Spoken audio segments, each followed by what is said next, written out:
Please like, please subscribe to the IFL Network Daily Indoor Football League content. Our guest today is Sioux Falls Storm defensive lineman Chima Dunga, second year going into the league. Chima, thanks for joining us, man. All right. Appreciate you for having me. Of course. So year one to year two, the training regimen has to be a little bit different. Is it almost, is it a little more lax? Because I assume that first year, there's a lot more, you got pro day, you're looking at different leagues. Now you're locked up for 2023. Has it almost been like getting into a routine of everyday life almost? Well, just like last year, it was kind of like a heartbeat, just like hopping in right into the IFL after like having the pro day and having like a pro day training. So I had to like just hop in right in the fire. At first, like it was kind of like the game was really fast, and like I played 7 games in the IFL now, but now since I'm like locked in now, like I have like a sense of urgency still, but I'm kind of like, like more comfortable now since I already like have 7 games under my belt. So like, I mean, the game's a lot faster, but I'm kind of like comfortable now since I'm entering my second season as an IFL player. So. And it's got to be nice because I assume you come into that first year and there's so many different rules. I assume that you don't know them coming in. It's got to be nice to have a real feel for the game, what you can do, what you can't do, and try to be a leader for some of the other younger defensive linemen who haven't played the game before. Yes, sir. So like, just like playing in the IFL at first, like I was like, the coaches explained to me like the rules of like the illegal defenses, like you can't run any stunts. Like the nose got to be lined up, head up. You can't really be lined up in the shade. But like, I mean, at first I was like, wow, like the IFL rules is kind of like different compared to like playing outdoors. But yeah, I remember this one game, I think it was my first game against Quad City. We have like a play where the nose pretty much like quarterback spies, but you can't like really like pretty much like cross, like do like a game with the end for real. You have to wait until like the end, like, slants inside. Then you can like just gradually like work your way outside. And then I got hit with like a illegal defense.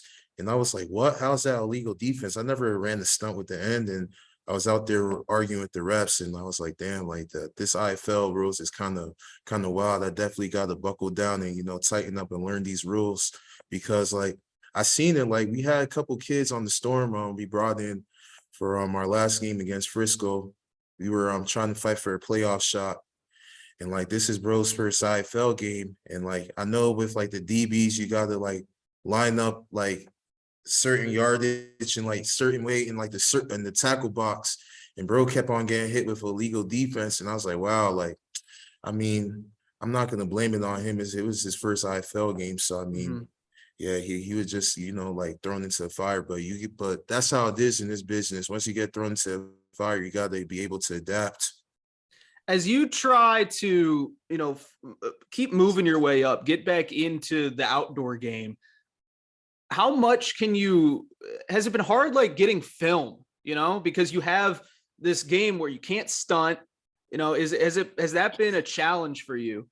Like all my other teammates that play defensive line and other guys that play in like higher leagues, they're like the IFL is actually not bad coming from like a defensive lineman's perspective. I mean, you still get the reach blocks, you still get the scoop blocks, you still get like the outside zone. So it's more realistic, especially on the pass pro, like the pass rush. Like, I mean, you have a one-on-one with the nose, like you have a one-on-one with the center. So at the end of the day, just playing those, I mean, it's realistic. So like if it's pass, work a move, get to a quarterback. If you're getting a reach block, you can't get a reach, defeat the reach. So I mean, it's realistic coming from a defensive lineman's perspective, like film wise. Awesome. Now, moving backwards a little bit, just talking about your football journey, because it was an interesting one collegiately. You played just about every level of college football you could, and now you're coaching one of the only levels you didn't play. You're coaching NAIA. So you go JUCO, D1, D2, and now you're coaching at an NAIA. Yeah. You've played indoor football. I mean, what else is there for you to do football wise, league wise, man? That's got to be something that helped you, is having all these different experiences at different levels. Yes, sir. So I tell myself all the time, embrace the journey, because, with football brings you to a bunch of places. Like, honestly, like, just being coming from the player perspective, honestly, I was an average football player coming out of high school.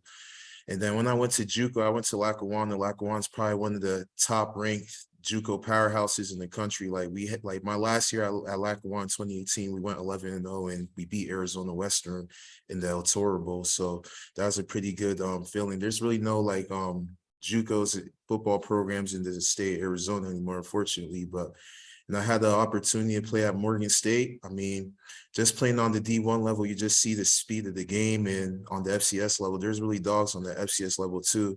And I had the opportunity to play at Morgan State, and then I was there from 2019 and 2021, and then the pandemic had happened, so the NCAA granted all the seniors with another year of eligibility, so that was a blessing. And that gave me the opportunity to go to Central Missouri. I was like, why not? I have 1 year of college football. I need to dominate my last year.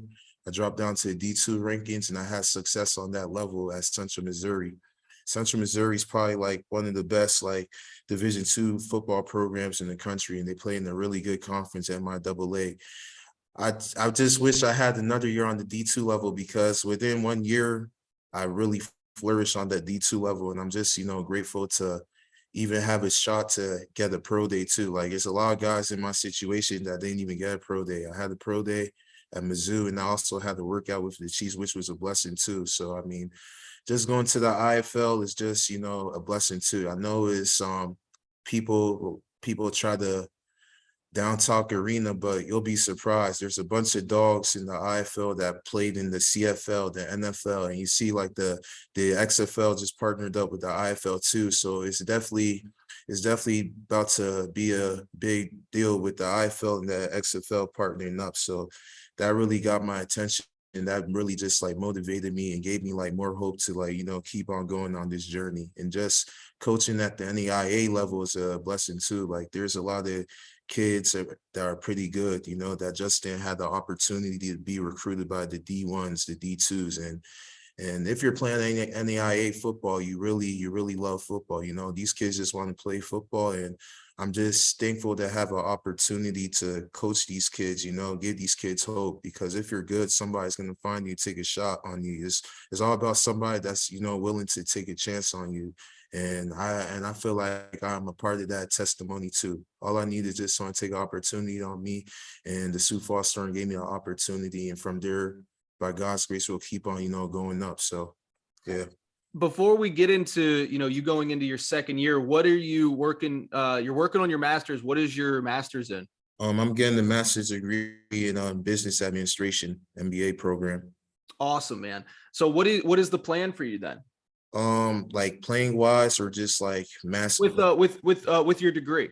I mean, a master's degree is pretty much more leverage for that person, I know one day football is going to be over, but I mean, I would love to, stay into coaching, hopefully climb in the coaching ranks, and also have a 6-figure paying job one day, Not a bad combo. Yeah. So, I mean, that master's degree, nobody can't take it away from you, that's just something, you worked for. And at the end of the day, I'm coaching college ball, but you can't leave college ball empty-handed with a master's degree. So that's a blessing for sure. 100%. So you going into your second year, did you know after the season ended that you wanted to come back, that you wanted to keep playing IFL if an outdoor opportunity didn't come? Did you know that you were going to give it another shot? Obviously, I feel like if anybody's playing arena football, they love the game and they obviously want to move up. But obviously, I always wanted to come back, to Sioux Falls, I mean, Curtis Riggs, he's probably the winningest coach in the IFL. And I'm really grateful. Me and Coach Riggs, we have at the end of the day, it's a business relationship, but outside of football, we talk now and then, and he's a good dude. And And he always said that if it doesn't work out with the XFL, you know, you can always come back to Sioux Falls and play. So I mean, he's extended that opportunity to me, and I couldn't really, you know, I had to take the opportunity. It's a good opportunity playing the IFL. At the end of the day, I'm still a professional football player. So yeah. When you are a rookie and Curtis Riggs is your head coach, I feel like it's, you know, it's such an interesting team in Sioux Falls because it's the way the IFL is expanded. It's probably the smallest market in the league still, but man, I mean, it is true professional football. That's how they've been so successful, is they've developed this culture of winning. When you take that opportunity the first time, are you at all surprised, like your first day of practice, like, okay, this is run very well. Like, Yeah. is there almost like, oh, I'm gonna go play arena and it's gonna be, you know, I don't know, not as organized as a team like Sioux Falls is. Sioux Falls is a organized organization for real. Like practice is ran fast tempo. Practice is organized. Like, I mean, the IFL is a professional league. I mean, if you show up late, you get fined. If you're not wearing the proper uniform attire, you get fined, and it's real. I mean, when like one of my teammates say guys get cut in the IFL, guys get cut. Like I seen guys that were Power 5 that play at Power 5 schools get cut. And mind you, like I'm playing in the game and the fear of me getting cut. And I'm like, I gotta ball this game. I gotta do my job so I can stick around. So like that motivates me to work harder, you know, because I feel like, because, you know, in college football, I'm a coach right now. Your job as a college football coach is to out recruit the guys in your position group to find better. So every single time I go to practice, every single time I play in the game, my mindset is I gotta play this game with intent. I gotta play this game fast and physical. If I get tired, I gotta, excuse my language, I gotta drop my nuts and, you know, just fight it, you know? So like, that's the way I look at it. It's really organized and it gets real in the IFL. I seen guys get cut. I seen so many, within my 7 games playing for Sioux Falls, I probably seen like 5 DBs come in and out within like 3 weeks. Like I seen them bring in guys, even like their last game of the season, they brought in guys for us to like play Frisco. You know, Frisco is a pretty good organization too. So yeah. Now, going into your second year, I want to know, what was the most fun game you played in during your rookie season? Oh my God. I think Quad City got a crazy fan atmosphere.